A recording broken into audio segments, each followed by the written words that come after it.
SwayamPrabha. Digital India. Educated India.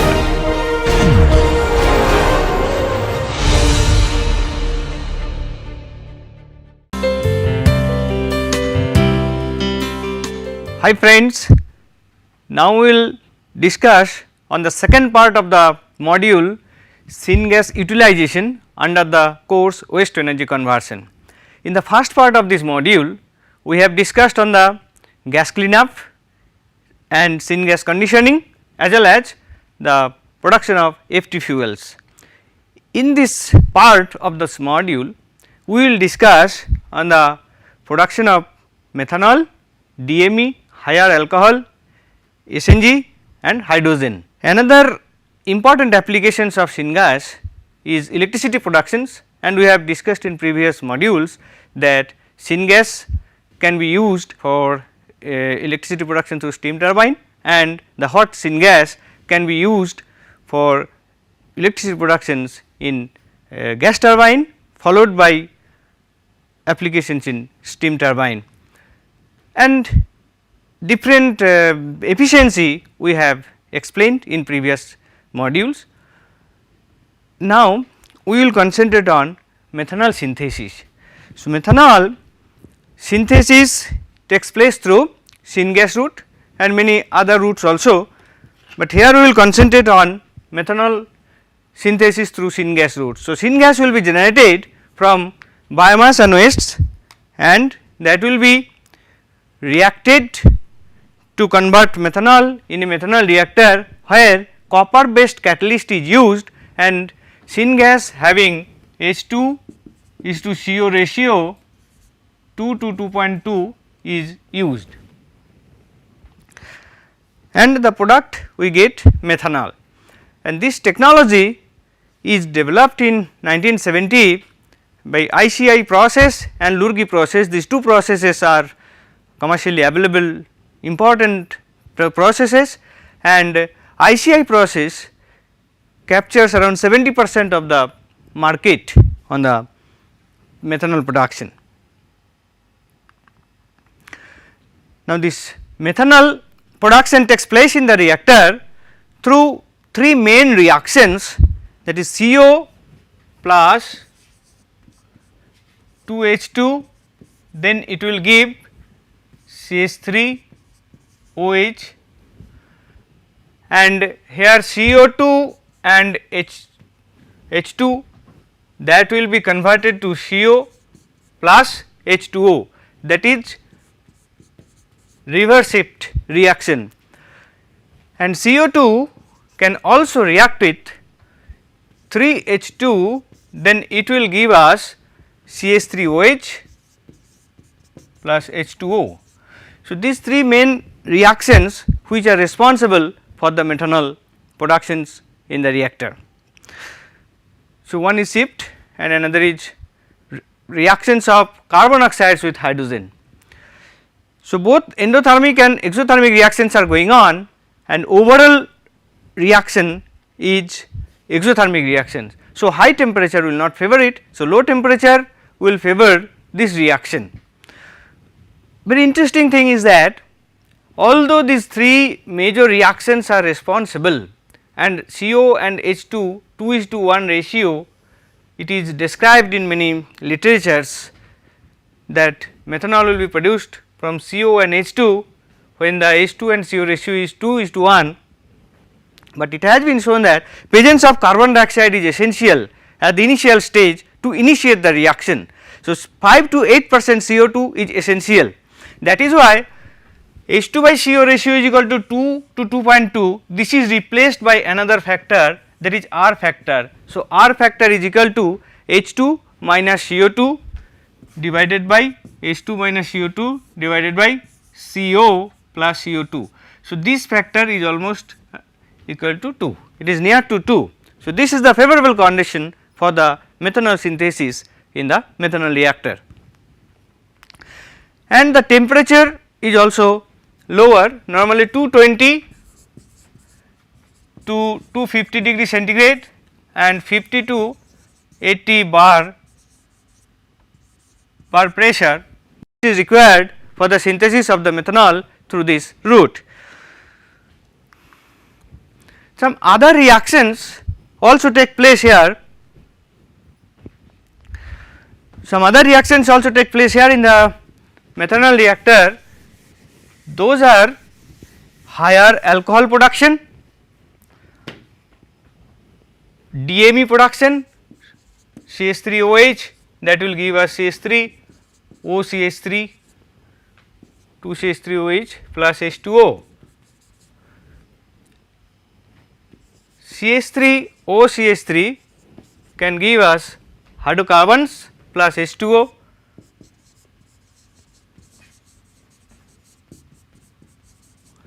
or CH3OH can react with CO plus H2, and this can give us CH3CH2OH, higher alcohol. So, higher alcohol, 1 hydrocarbon and DME. So, these are the byproducts which are produced in the methanol reactor. In this type of reactor, catalyst play a role, and copper catalyst is basically used. Cu ZNO catalyst is used in this case,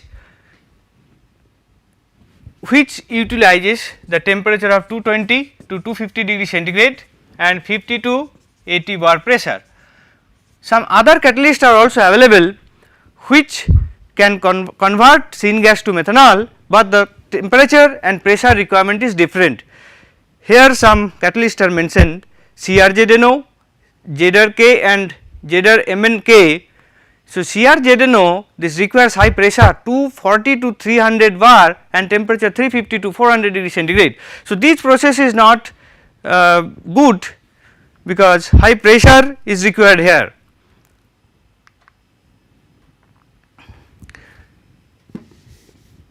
And this CuZNO in commercial plants used in solid and gas phase reactions. This uses solid and gas phase reactions. So, in the reactor catalysts are loaded and COH2 is passed through it and CH3OH is formed. So, the mechanistic way, CO and H2 enters into the pores of the catalyst, and on the active sites basically the copper is responsible to provide active sites and ZNO provides supports. So, this active sites the reaction takes place and CH3OH forms. That is why there is good possibility of heat losses. So, to avoid this disadvantage, people are trying to use low temperature and low pressure methanol synthesis in homogeneous phase reactions. The gas adsorption on the catalyst requires high pressure of the reactor, but if the catalysts are taken into a solvent, then gas is passed into the solvent, then the pressure requirement is less. That is why, so within 20 to 25 bar pressure and around 100 degree centigrade temperature, the methanol synthesis is possible in homogeneous reactor, and people have worked on it and some catalysts have been developed, that is nickel catalyst, and another is your copper based oxide and alkoxide. These two types of catalysts have been used in two different processes for the homogeneous phase and low temperature low pressure methanol synthesis. So, one method, that is BNL method, Brookhaven National Laboratory method, uses the nickel catalyst in the solvent, that is triglyme, and another method is methyl formate formation method. In this case, copper based oxide and alkoxides are used in the solvent, and the reaction is CH3OH reacts with CO to form HCOOCH3 methyl formate, and then methyl formate further reacts with hydrogen and it gives methanol. So, these although these processes require less temperature and less pressure, but these are not commercially used.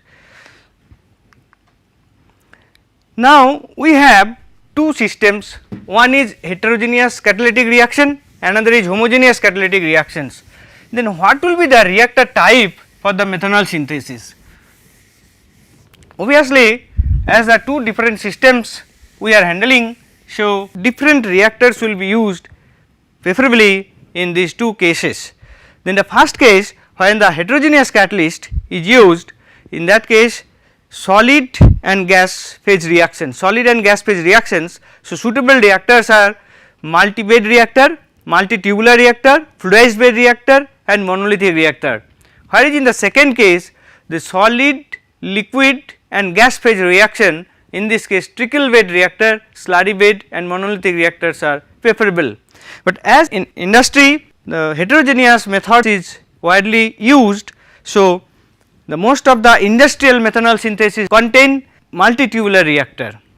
So, this multitubular reactor, the catalyst time is around 2 years,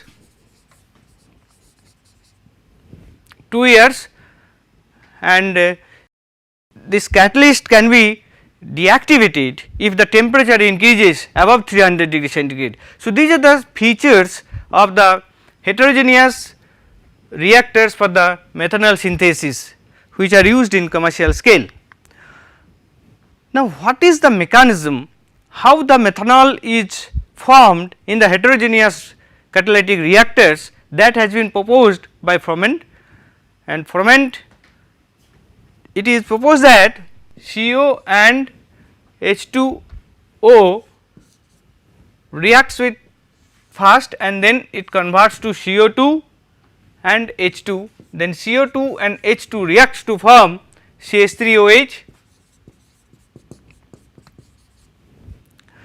and they have proposed that the gas initially adsorbed on the catalyst surface, solid surface, and then reaches to the active sites, and then in active sites some redox reaction is going on. So, when the carbon dioxide is formed, then carbon dioxide can be reduced to CO and O, that is S in the sites S. So, one site is required, that is this reduction is going on.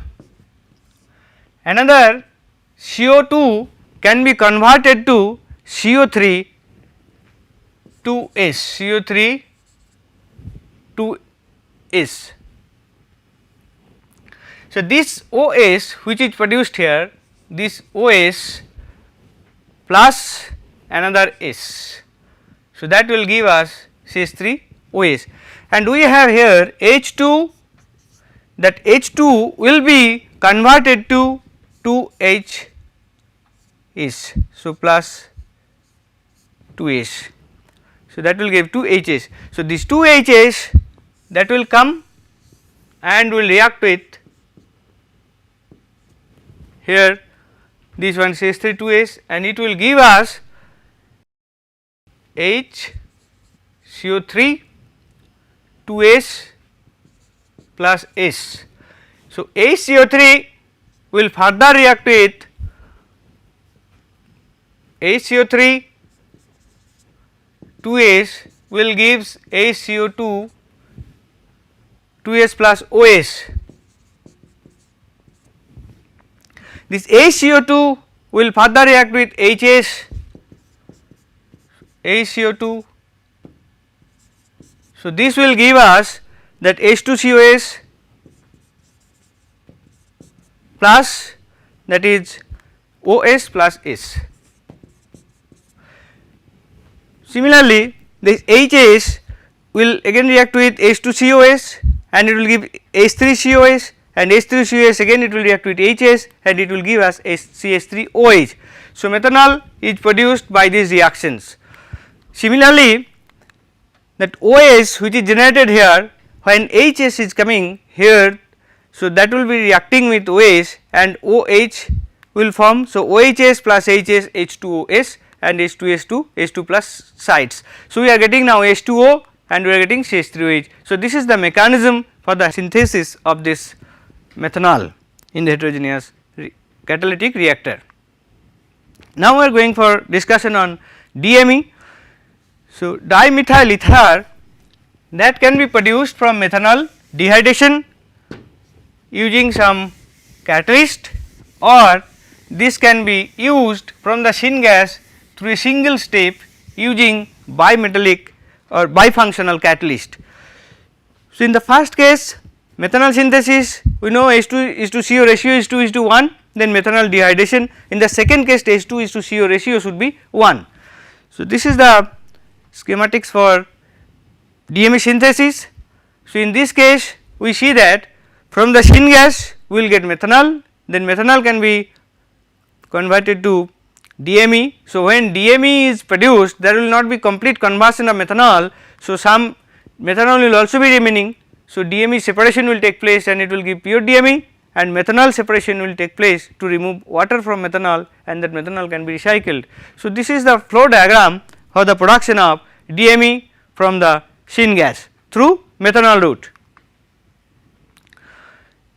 So, the catalyst which is used, that is alumina along with Cu, Zn and alumina based catalyst, and this DME has some good properties, fuel properties, and it can be used for LPG substitute or can be used as a in diesel engine. So, and also it has less environmental pollution. There are number of technology licenses for the DME, some are mentioned here like Chevron, Haldor Topsoe, Total, NKK, Mitsubishi, etc. Now, let us see the production of DME around the world. So, China has the present capacity of DME of 1,20,000 tons, and it is planning to produce 20 million tons of DME based on coal feedstocks by 2020. Many other countries like Japan, Iran, Russia and Qatar, they are also planning to produce DME. But DME and methanol we can produce from syngas, but the difficulty is that as per the present technology available, we cannot use the syngas produced from biomass and waste for the methanol and DME synthesis because of the economics of the process. For the use of the DME and methanol as a fuel, it has to compete with the diesel and petrol.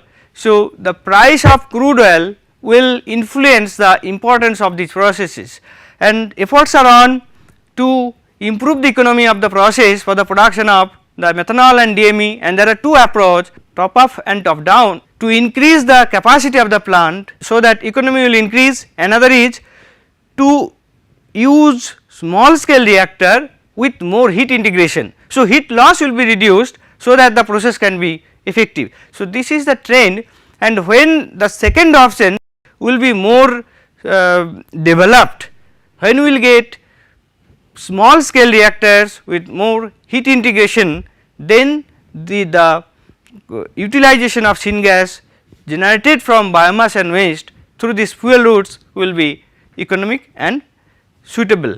There are some good news that recently the small scale gas to liquid plants have been developed.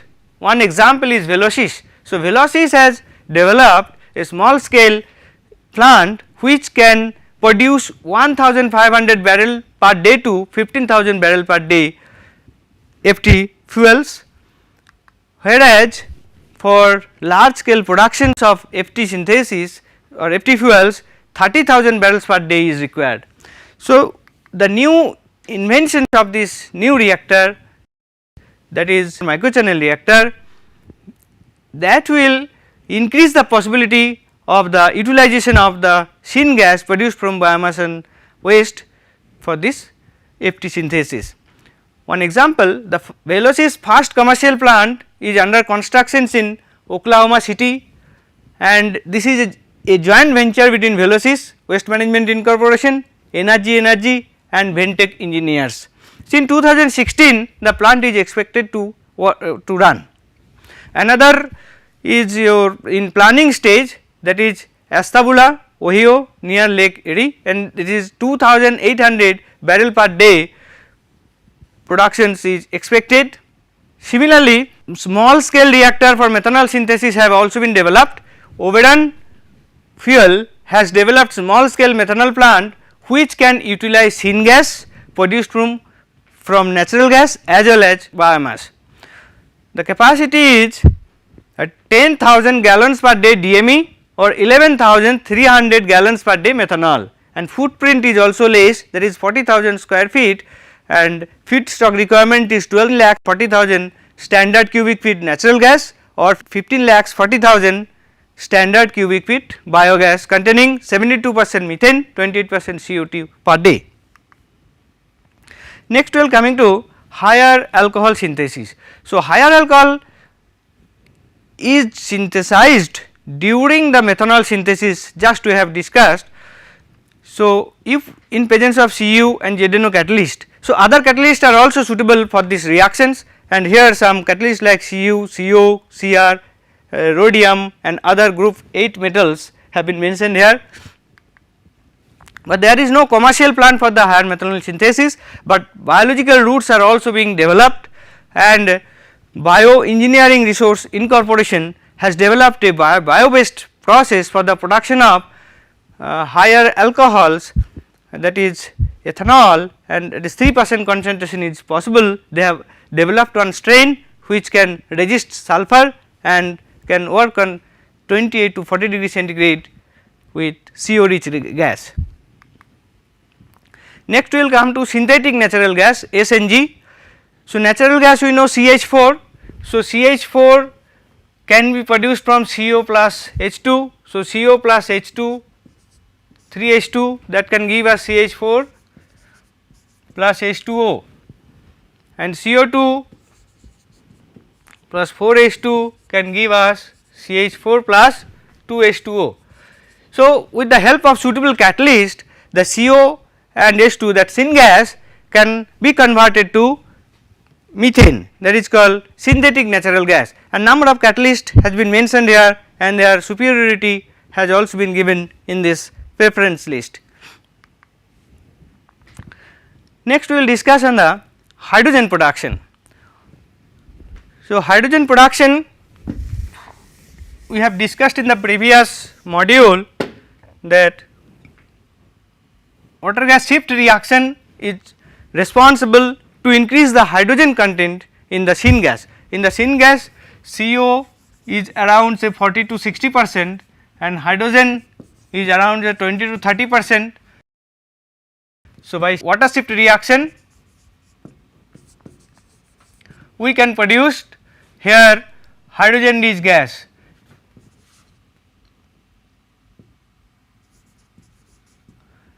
That is CO is less than 1%, CO is less than 1%, but that 1% contains some impurities. So, that has to be removed. So, removal of impurities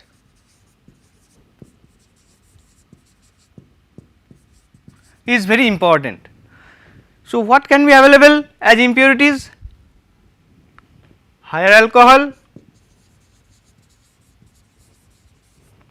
hydrocarbon,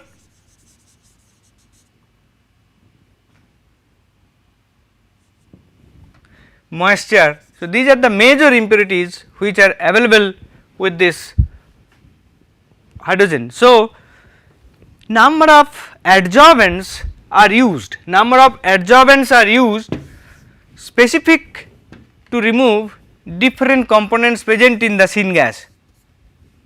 Some example of adsorbents are here, that is silica gel, activated carbon, molecular sieve, activated alumina. So, silica gel is used to remove ethane, propane, butane and heavier hydrocarbons. Activated carbon is used to remove methane, carbon dioxide. Molecular sieve is used methane to remove methane, carbon dioxide, nitrogen, and activated alumina is used to remove water.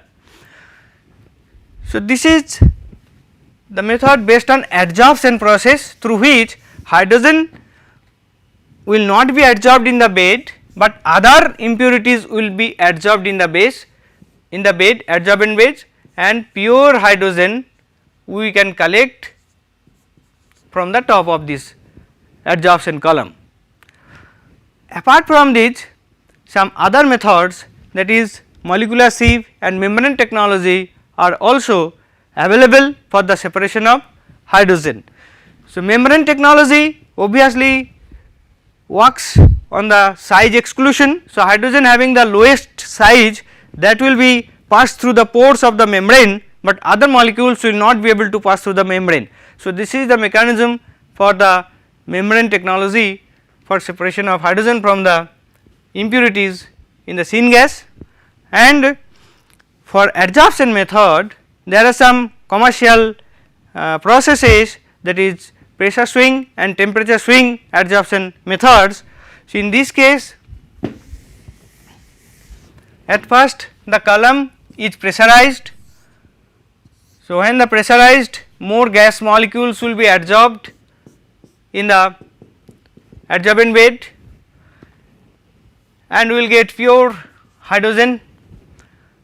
With time this bed will be exhausted, then we need to regenerate it. So, we have to depressurize it, depressurize. So, this is a physical absorption, physical phenomena. So, with reduction of the pressure, the adsorbed gases will also be coming out from the adsorbents. So, once the bed exhausted, we will stop collecting hydrogen and we will reduce the pressure, we will get the impurities. Then we will send some purge. Here purging, so purging will help to remove all the impurities present inside. Then the bed will be ready for further process and this bed will be further pressurized. So, this is the pressure swing adsorption process. So, through this we can get pure hydrogen from the syngas. So, up to this in this module, and thank you very much for your patience.